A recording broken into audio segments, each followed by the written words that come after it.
We're here in the blackberry crop and we're about to put out one of the monitoring traps. Ideally we recommend that in a growing situation you put out two, one at the edge and one closer to the centre in a more representative area of the crop.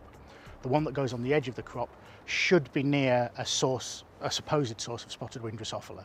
So if you've got wild blackberry and windbreaks, it should be fairly close to those because that's where the infestation is going to come from. So open up the trap and with the sticky base we prepared earlier, peel off the papers and put the sticky into the trap. It's a good fit so it won't flop around too much. And then we have to put our bait in the bottom of the trap. It's fizzing so it's definitely working.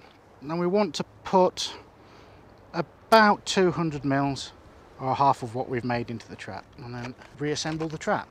Line all the holes up, pull the string tight and try and get the red section into the base as tight as possible and then just do up the woggle so it all stays nice and tight while it's in the crop. Then we're going to hang it in the crop in an open area of crop so that none of the leaves or branches or bits of crop are actually touching the trap, otherwise you're going to get other insects actually crawling into the trap. In a week's time you'll come back to the crop and you'll check your trap. You open the trap, take out the sticky base and check for spotted wing Drosophila. If there's anything that you think could be or you're not sure of your identification, if you put it in a plastic bag you can post it to East Malling and for a small fee we will identify them for you. And then you need to reassemble the trap, putting a new sticky base in the top and replacing the old bait with fresh bait. Here we are in a strawberry field about to put out an SWD trap.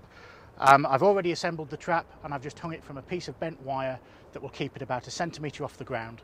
That way no slugs can climb up and get into the trap.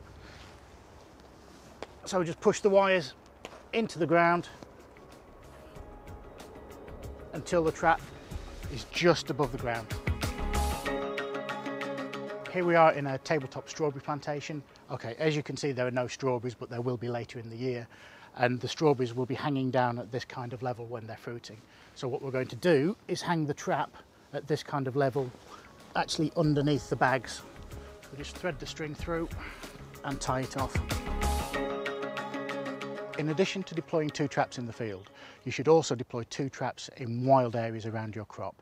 So if you've got windbreaks that have got wild blackberries growing in them, deploy the traps there, and that's the reservoir where the populations are going to come in from to start with.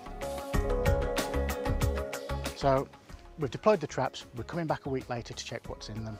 So we open up the trap, take out the sticky base, and we have a look at any of the flies caught on it. If there's anything you think could be Drosophila, you need to check them with a hand lens. If there's any that you're really concerned about and would like a second opinion on, you can send them to us at East Malling, just pop them in a plastic bag or wrap them in cling film and post them to us, and for a small fee we'll confirm the identification for you.